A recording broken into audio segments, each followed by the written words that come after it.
Maaf Pak, tadi label putih maksudnya apa Pak ya? Label putih itu, jadi gini Mas Andri ya. Positif. Mereka malah sangat terbantu dengan adanya tadi program-program bantuan dari pemerintah. Disambut dengan antusias. Potensi lahan yang tadi yang ada di Merauke ini bisa jadi lumbung pangan. Bukan saja pangan Pak, bisa jadi lumbung ke depan ada energi. Karena di sana itu bukan hanya padi saja, ada potensi lahan lain, potensi komoditi lain yang bisa dikembangkan. Jadi ibarat ini raksasa dari timur nanti kan bisa bangkit. Ya ini yang lagi distimulan oleh pemerintah ya melalui Kementan.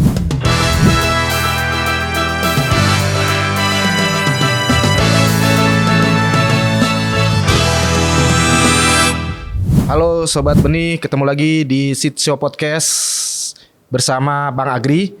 Hari ini kita akan membahas tema menarik nih tentang pertanian di daerah timur ya, khususnya untuk tanaman pangan. Nah, bersama saya sudah ada Bapak Andi Muhammad Saleh, Gapoksi Penilaian dan Penyebaran Direktorat Perbenihan Tanaman Pangan Kementerian Pertanian. Selamat datang Pak. Terima kasih. Bang Agri. Ya, jadi terima kasih ya sudah hadir nih di program Seed Show Podcast ini. Nah, ini tema kita nih agak menukik nih Pak. Ini kan Kementerian Pertanian kan fokus ingin mengembangkan wilayah timur Pak ya. Nah, Bapak mungkin bisa ceritakan Pak dari sisi perbenihannya dan apa saja program yang sudah dilakukan mungkin terkait dengan ini Pak di timur Pak. Gitu. Silakan Pak. Makasih Pak Agri. Jadi Sobat Benih, kami informasikan bahwa program Pak Menteri Pak Amran Sulaiman itu salah satunya adalah pemampatan optimalisasi lahan. Ada juga program beliau namanya Tumpang Sisip. Ini antara lahan perkebunan dengan padi-padi logo. Yang ketiga ada juga programnya beliau adalah penggunaan pompanisasi. Intinya bagaimana cara memanfaatkan lahan sebaik-baiknya dengan peningkatan penindakan tentu produksi dan produktivitas. Itu prinsip untuk saudara kita yang di bagian timur terutama di Papua Selatan, di daerah Kabupaten Merauke. Bang Agri itu ada program yang di sananya optimalisasi pemanfaatan lahan rawa. Pak Menteri kemarin di sana itu mencanangkan untuk tahap pertama 40.000 hektar. Targetnya Pak ya? Target 40.000 hektar. Dan saat ini sudah mulai penanaman. Itu di awal dari Januari sudah diprogramkan itu memang canangkan 2024 berjalan 2024 sampai sekarang ini Bang Ri berjalan terus. Target pertama tahap awal itu benihnya sudah kita kirim ke sana. Tahap awal sudah ada nyampe seluas 3.400 hektar. Itu sudah sampai di Merauke dan sudah sebagian sudah tertanam, berjalan terus. Karena lahan ini adalah lahan dioptimalkan lahan. Lahan sambil diolah, siap olah langsung tanam. Olah lagi terus-terusnya sampai target tadi 40.000. Tahap pertama benih sudah dikirim 3.400. Tahap berikutnya ada lagi berjalan terus ini Bang Ari. Sebanyak 5.000 hektar. Ini benih yang sudah sana. Benih yang sudah sampai di sana untuk kebutuhan 5.000 hektar. Untuk 5.000 hektar total semua sudah 8.400 hektar Pak. Sudah nyampe ya. Tapi kami Pak Menteri itu mentargetkan Agustus itu sudah 40.000, kalau bisa sudah selesai semua benihnya ada di sana. Sekarang lagi proses untuk bertahap yang ada lagi Pak Bang Ri. Sobat benih semua ada lagi tahap ketiganya nanti 6.600 hektar Pak. Ini sekarang lagi sudah mungkin nanti awal Agustus sudah terkirim juga ke sana. Memang pengiriman benihnya ke sana Pak butuh waktu karena ini melalui proses laut kirim dari. Dan tahap keempat yang terakhir lagi nanti itu seluas 25.000 hektar Pak. Yang terakhir yang paling besar Pak ya. Besar 25 hektar dan itu diharapkan Agustus sudah sampai semua benih. Sehingga total benih nanti di sana totalnya kurang lebih 1.000 ton, setara dengan 40.000 hektar. Untuk memenuhi Kebutuhan target tadi 40 hektar Ya. pertama. Ya. Pak, itu lahan yang dioptimalisasi kondisinya memang lahan baru semua atau memang sudah ada yang atau gimana? Lahan di sana sudah ada lahan yang sudah Jadi sawah, Pak. Jawa, Heeh. ada juga yang setengah apa ya. Ada memang lahan masih bukaan baru. Jadi saya masuk tadi opla itu, Ya. operasi lahan pemanfaatan lahan-lahan rawa. Lahan rawa tadi ini adalah yang diharapkan lebih bagus itu Ya. lahan belum termanfaatkan, ditanami, atau lahan yang sudah ditanami tadinya 1 kali tanam menjadi 2 kali nanam, yang dari 2 kali nanam menjadi 3 kali nanam, syukur-syukur kalau bisa dari 3 jadi 4. Ya. Dari 40.000 itu yang sudah jadi sawah berapa persen kira-kira, Pak? Yang saat ini Di sana memang potensi lahan sawah yang sudah terbiasa di sana petani di Merauke ya. Ini fokus Merauke. Kita ngomong fokus Merauke. Ya. Itu sudah potensinya itu 37.000 hektar. Oh, sudah banyak, Pak ya. Sudah banyak. Di sana sudah ada juga transmigrasi sudah di sana. Ya, sudah, ya. Terutama di Kecamatan Kurik dan Tanah Miring. Lokasi situ sentranya. Ya, ya. Kurik dan Tanah Miring. Sentra produksinya di situ, Pak Ya, ya. sentra pada di Merauke ya. Ya, ya, ya. Ya, berarti tinggal ya artinya semua dinaikkan, kayak produktivitasnya dinaikkan gitu kan. Lahannya dibuka juga sebagian gitu, Pak ya. Nah, itu untuk memang tahap awal ini untuk kebutuhan masyarakat setempat, Pak ya, atau gimana? Pertama, untuk tahap awal ini memang tahap untuk awal ini tentu untuk memenuhi kebutuhan masyarakat di Kabupaten Papua Selatan, Merauke khususnya. Ya. Tentu tahap berikutnya jangka ke depannya tentu kan masyarakat Papua semua. Tahap berikutnya nanti tentu saudaranya di nasional Indonesia. Yang membutuhkan itu, Pak ya. Artinya kita program awal gitu, Pak ya. Awal. Gitu, Pak. Oke, kita ngomong lagi soal benih, Pak ya. Ya. Jadi tadi kan pasokannya sudah bertahap tadi sampai Ya. Agustus. Kemudian berarti sampai sejauh ini, Pak, itu pasokannya dari Jawa, Pak. Itu dari gimana, Pak?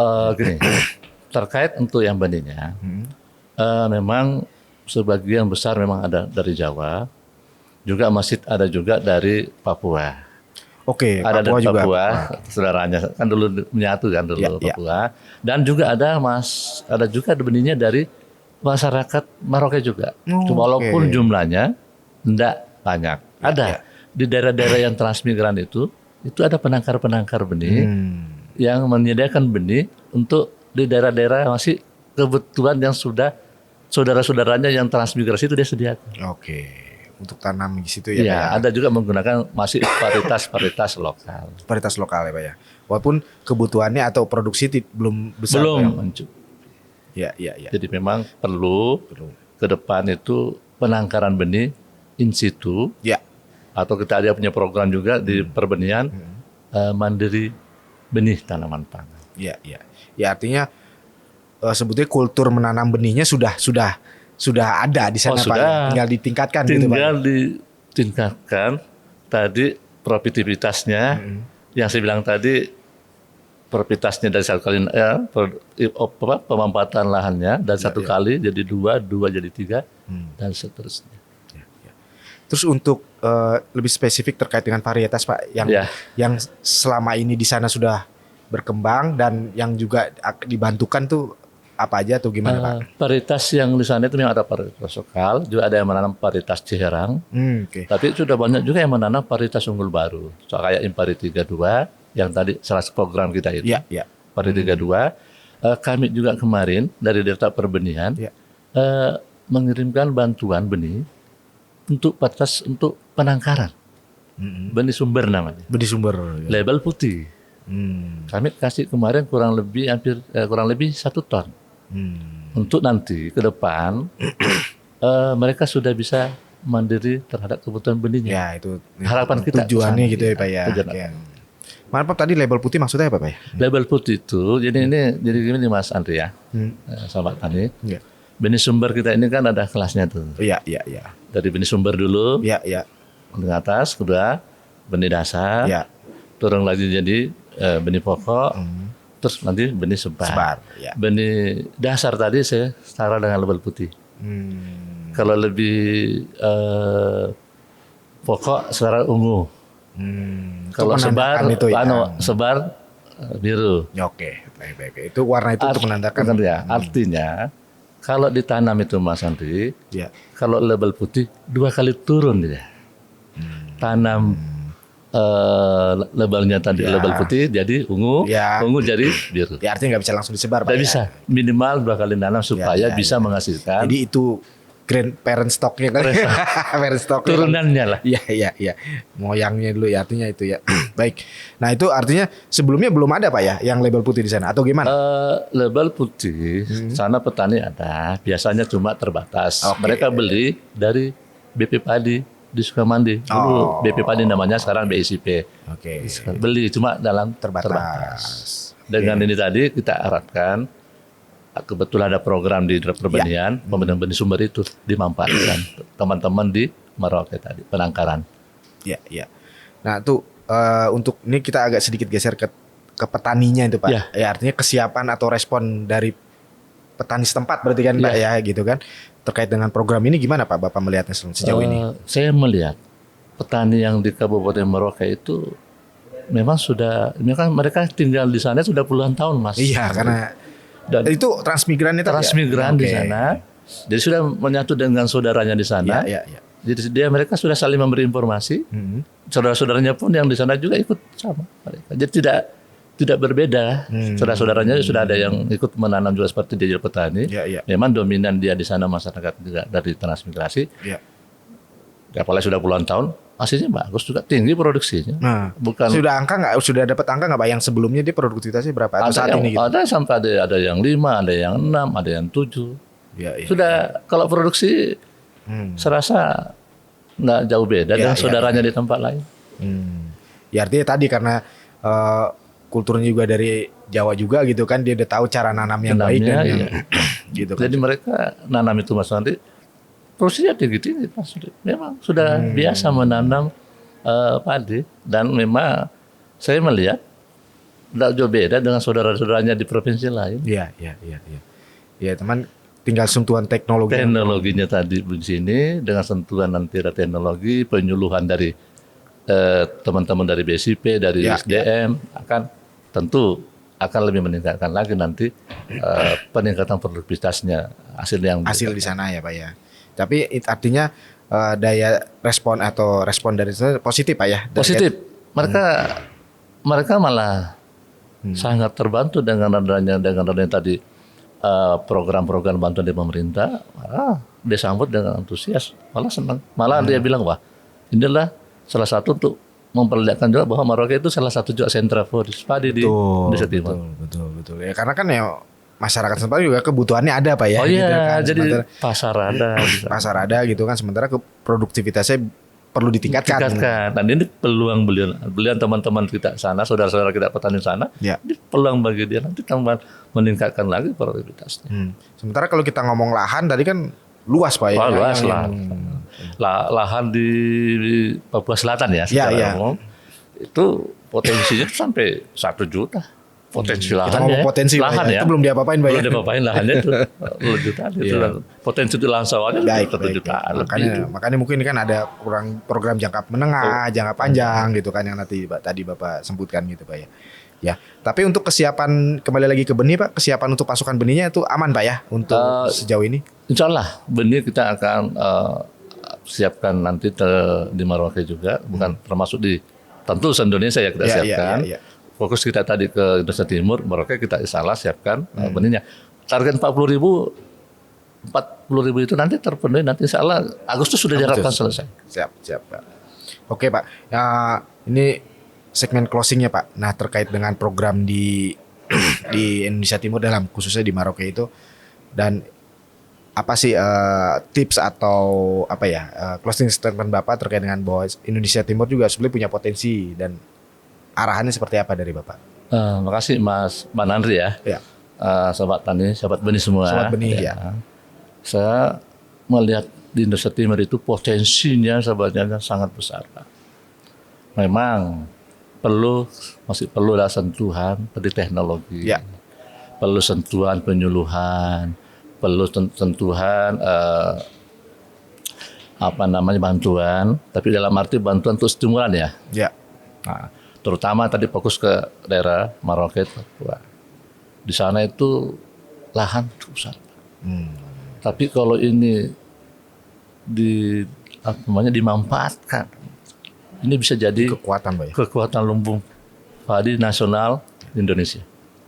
Dan salah, mudah-mudahan potensi lahan yang tadi yang ada di Maroke ini bisa jadi lumbung pangan. Bukan saja pangan, Pak. Bisa jadi lumbung ke depan ada energi.